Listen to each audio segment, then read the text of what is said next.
خوف یہ پہلا احساس ہے جو انسان کو اس دنیا میں آتے ہی محسوس ہوتا ہے، اور شاید آخری احساس بھی۔ ہم سانپ سے ڈرتے ہیں، بلندی سے ڈرتے ہیں، آگ سے ڈرتے ہیں، لیکن سب سے زیادہ ہم موت سے ڈرتے ہیں۔ کبھی آپ نے سوچا ہے کہ ہمیں موت سے اتنا ڈر کیوں لگتا ہے؟ کیا ہم اس پروسیس سے ڈرتے ہیں یا موت کا سوچ کر اس کے بعد آنے والے اندھیرے سے ڈرتے ہیں؟ آج کی ویڈیو میں ہم اپنے دماغ کے اندر جھانکیں گے اور سمجھیں گے کہ آخر ہم اس قدر خوف زدہ کیوں ہیں۔ کیا موت کے اس ڈر کو ختم کرنا ممکن ہے؟ سب سے پہلے سائنس کی بات کرتے ہیں۔ دراصل ہمارا ڈرنا ہماری غلطی نہیں ہے، ہماری پروگرامنگ ہے۔ ہمارے دماغ کا ایک چھوٹا سا حصہ ہے جسے ہم ایمگڈیلا کہتے ہیں۔ یہ ہمارے دماغ کا سیکیورٹی گارڈ ہے۔ ہزاروں سال پہلے جب انسان جنگلوں میں رہتا تھا تو شیر کو دیکھتے ہی یہ دماغ کا حصہ ایمگڈیلا سائرن بجاتا تھا، فائٹ اور فلائٹ، یعنی لڑو یا بھاگو۔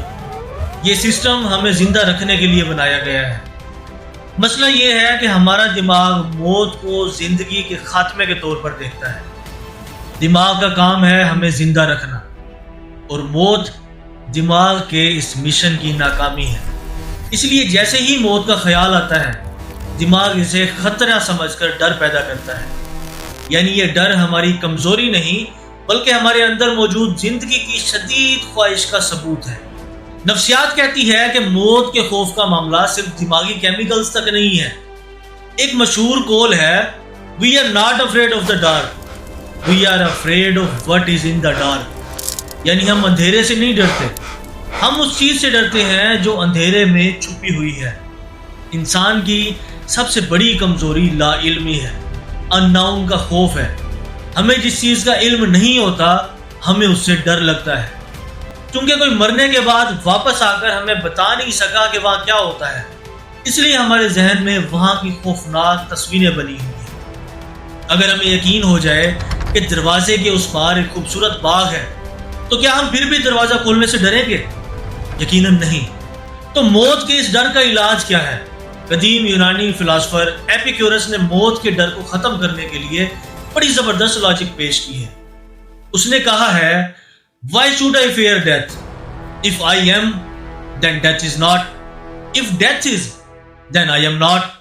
یعنی میں موت سے کیوں ڈروں؟ جب تک میں ہوں موت نہیں ہے، اور جب موت ہوگی تو میں نہیں ہوں گا۔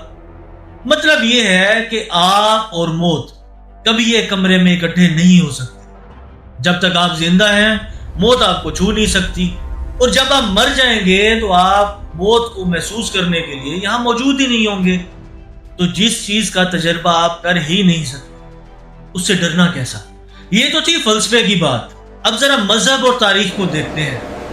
ہمارے دین اسلام میں موت کا تصور ڈراؤنا نہیں بلکہ بہت خوبصورت ہے۔ ایک حدیث نبی صلی اللہ علیہ وآلہ وسلم کا مفہوم ہے، موت مومن کے لیے تحفہ ہے۔ سوچئے، تحفہ کیوں؟ کیونکہ یہ دنیا کا ایک قید خانہ ہے، اور موت اس قید سے رہائی کا نام ہے۔ یہ ایک محبت کرنے والے کی محبوب سے ملاقات کا نام ہے۔ تاریخ میں ہم دیکھیں، سقراط نے جب زہر کا پیالہ پیا تو اس کے شاگرد رو رہے تھے، لیکن وہ اس دوران پرسکون تھا۔ اس نے کہا، "میں روں کیوں؟ یا تو میں گہری نیند سونے جا رہا ہوں جو پرسکون ہے، یا پھر میں دوسری دنیا میں جا رہا ہوں جہاں میں عظیم لوگوں سے ملوں گا۔ دونوں صورتوں میں میرا نقصان نہیں ہے۔ آپ نے فلم بیٹ مین بگینز دیکھی ہے۔ جب بروس وین تربیت لے رہا ہوتا ہے تو اس کا استاد اسے کہتا ہے کہ to conquer fear you must become fear, یعنی خوف کو فتح کرنے کے لیے تمہیں خود خوف بننا ہوگا۔ اس کا مطلب کیا ہے؟ اس کا مطلب ہے ایکسیپٹنس۔ جس دن آپ یہ مان لیتے ہیں کہ موت ایک حقیقت ہے، یہ آنی ہی ہے، اسی دن آپ کا ڈر ختم ہو جاتا ہے۔ اور جب موت کا ڈر ختم ہو جائے تو انسان کھل کر زندگی جینا شروع کر دیتا ہے۔ اس ویڈیو کا خلاصہ یہ ہے کہ موت سے مت ڈریں، بلکہ اس سے پہلے جو زندگی ہے اس کے ضائع ہونے سے ڈریں۔ اگلی ویڈیو میں ہم ایک اور بڑے سوال کا جواب ڈھونڈیں گے کہ کیا ہم اپنی ایکسپائری ڈیٹ یعنی موت کا وقت جان سکتے ہیں؟ اگر آج کی ویڈیو نے آپ کے دل سے تھوڑا سا بوجھ ہلکا کیا ہو یا موت کے خوف میں کمی کا باعث بنی ہو تو اس چینل کو سبسکرائب کرنا مت بھولیں اپنا خیال رکھیں، ملتے ہیں اگلی ویڈیو۔